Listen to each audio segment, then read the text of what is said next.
జై శ్రీమన్నారాయణ అండి. అందరు ఎలా ఉన్నారు? బాగున్నారా? నేను కూడా చాలా బాగున్నానండి.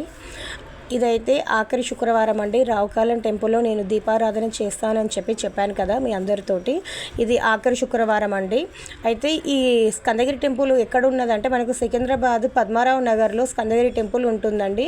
ఇక్కడ కనకదుర్గ అమ్మవారు అలాగే సుబ్రహ్మణ్య స్వామి చాలా ఫేమస్ అనమాట. ఇక్కడ సుబ్రహ్మణ్య స్వామికి అలాగే కనకదుర్గ అమ్మకి రావుకాలంలో దీపాలు వెలిగిస్తారండి. ఏదైనా కోరిక అనేది అమ్మవారికి చెప్పుకొని ఆ కోరిక తీరాలి అని చెప్పేసి ఇలా 9 మంగళవారాలు కానీ 9 శుక్రవారాలు కానీ ఇలా 9 నిమ్మకాయలతోటి దీపారాధన అనేది చేస్తారండి. మనం ఏ కోరిక అయితే కోరుకుంటామో ఆ కోరిక అనేది ఖచ్చితంగా నెరవేరుతుందని చెప్పి అక్కడ భక్తుల విశ్వాసం. నేను కూడా చాలాసార్లు ఇలా నిమ్మకాయ దీపాలు అనేది వెలిగించానండి. నేను కోరికలు కూడా నెరవేరాలి. అయితే ఇలా నేనైతే క్లియర్గా అయితే చూపించడం లేదండి. ఆల్రెడీ నా వీడియోస్ ఎవరైనా చూసే వాళ్ళు ఉంటే నా ఛానల్లోకి వెళ్ళి చూడండి, క్లియర్గా చూపిస్తాను. ఇప్పుడైతే నేను ఎక్కువేం చూపించట్లేదండి వీడియోలో. అయితే నేను ఈరోజు ఆఖరి శుక్రవారం కాబట్టి నేనైతే ఈ విధంగా ఒక విస్తరాకు తీసుకొని దాంట్లో అష్టదళ పద్మ ముగ్గు వేసుకొని ఆ తర్వాత ఇలా నిమ్మకాయ డొప్పలను ఇలా రివర్స్ చేసుకొని దాంట్లో కొంచెం ఆవు నెయ్యి కానీ లేదా నువ్వుల నూనెతో కానీ దీపారాధన చేయాలండి. ఆ తర్వాత అమ్మవారికి అయితే మనం ఏదైతే సమర్పిస్తామో అని చెప్పి మొక్కుకుంటామో అది ఆ తర్వాత అనమాట. అంటే వచ్చే శుక్రవారం నాడు ఇప్పుడు మనం దీపారాధన చేస్తున్నాం కదా, ఈరోజు కాకుండా ఇంకొక శుక్రవారం ఉంటుంది కదా, 10వ శుక్రవారం. ఆ శుక్రవారం వచ్చి అమ్మవారికి మనం ఏదైతే సమర్పించాలి అని అనుకుంటామో అది సమర్పించాలండి. ఖచ్చితంగా మన కోరిక అనేది నెరవేరుతుందండి. అయితే నేను వెళ్ళినప్పుడు అయితే అసలు నాకు పూజ చేసుకోవడానికి ప్లేస్ అనేది లేకుండే అండి. చాలా రష్గా ఉండే. ఎందుకంటే నేను మార్నింగ్ టైంలో వెళ్ళాను కాబట్టి ఈవినింగ్ టైంలో అయితే అంత రష్ ఉండకపోవచ్చు. మార్నింగ్ టైం కాబట్టి చాలామంది లేడీస్ జెంట్స్ చాలామంది వచ్చి అక్కడ దేవాలయంలో రావుకాల దీపాలు అనేది వెలిగిస్తారండి. మాకైతే చాలా మంచిగా అనిపించింది. మనము అక్కడ పక్కన షాప్స్ ఉంటాయండి, ఈ సామానికి కావాల్సిన సామాగ్రి అంతా అక్కడ తీసుకుంటారు చాలామంది.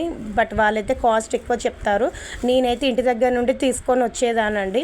ఎందుకు అంటే మనము టెంపుల్ దగ్గర షాప్స్లో తీసుకుంటే చాలా కాస్ట్ అనేది ఉంటుంది.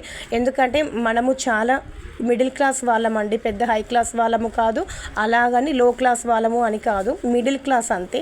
నేనైతే ఇంటి దగ్గర నుండే విస్తరాకు నిమ్మకాయలు ఎక్కడ తక్కువ దొరుకుతాయో అక్కడికి వెళ్ళి నేను తీసుకొని వచ్చుకుంటానండి. అలాగే నేను మీకు ఇప్పుడు చూపిస్తున్నాను చూడండి, వీడియోలో చూడండి. జెంట్స్ లేడీస్ అని ఎటువంటి భేద అవి లేకుండా అందరూ దీపారాధన చేస్తారండి.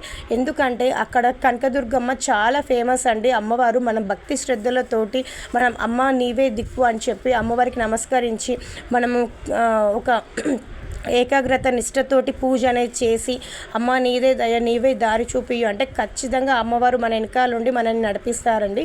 నేనైతే నా అనుభవంతో చెప్తున్నానండి. నాకైతే చాలా హ్యాపీగా అనిపించింది. దీపారాధన చేసిన తర్వాత 9 ప్రదక్షిణలు చేయాలండి అమ్మవారి టెంపుల్ చుట్టూ. ఆ తర్వాత నేనైతే ఒక 3 ముత్తైదులకైతే వాయనం అనేది ఇచ్చానండి. గుడి లోపటిని ఇవ్వాలి. వాయనం కూడా ఏంటంటే మనకున్న బడ్జెట్లో అరటిపండు, వక్కలు, తమలపాకులు, ఉన్న వాళ్ళైతే గాజులు లేదా ఒక 2 జాకెట్ ముక్కలు ఇచ్చి వాళ్ళ కాళ్ళకు నమస్కరించి ఆశీర్వాదం అనేది తీసుకోవాలండి. 10వ శుక్రవారం మనం ఒకవేళ మన కోరిక కనుక తీరకపోయినా అమ్మవారి దగ్గరకు వచ్చి అయితే అమ్మ నీకు ఇది సమర్పిస్తానని చెప్పి అమ్మవారికి మాట ఇచ్చి ఇక మనం వెళ్తే మన వెనకాలనే ఉంటుందండి అమ్మవారు. ఖచ్చితంగా మనకు కోరిక అనేది తీరిపోతుందండి. నేనే దానికి ఉదాహరణ అనమాట. సో ఇక నేనైతే ఈ విధంగా పూజ చేసుకొని దీపారాధన అనేది చేసుకున్నానండి. ఒకవేళ ఎవరికైనా తెలియని వాళ్ళు ఉంటే మీరు కూడా వచ్చి ఇక్కడ స్కందగిరి టెంపుల్లో అమ్మవారిని అయితే సేవించండి భక్తి శ్రద్ధలతోటి. మీరు అనుకున్న కార్యం ఖచ్చితంగా సఫలమవుతుంది. నేను గ్యారంటీ అండి. చాలామంది వచ్చి ఇక్కడ దీపారాధన చేస్తారు. అమ్మ చాలామంది కోరికలను అయితే అనుగ్రహిస్తుందండి. ఇంకోటి ఏంటంటే ఇక్కడ ఉప ఆలయాలు కూడా ఉంటాయండి. వల్లి సుబ్రహ్మణ్య స్వామి వారు కూడా ఆ స్వామివారి దగ్గర కూడా మంగళవారం నాడు దీపారాధన చేస్తారనమాట. చాలా దేవాలయాలు ఉన్నాయి ఇక్కడ కూడా. మళ్ళీ స్కందగిరి టెంపుల్లే మనకి ఆంజనేయ స్వామి వారి టెంపుల్ కూడా ఉందండి. అక్కడికి కూడా వెళ్ళి ఆంజనేయ స్వామిని మనం దర్శనం చేసుకొని రావచ్చు. వీలైతే ఒకసారి మీరు కూడా చూడండి. నా వీడియోస్ కనుక నచ్చితే లైక్ చేయండి, షేర్ చేయండి, సబ్స్క్రైబ్ చేయండి. ఇక్కడ నుండి అయితే నేను మ్యూజిక్ యాడ్ చేస్తాను.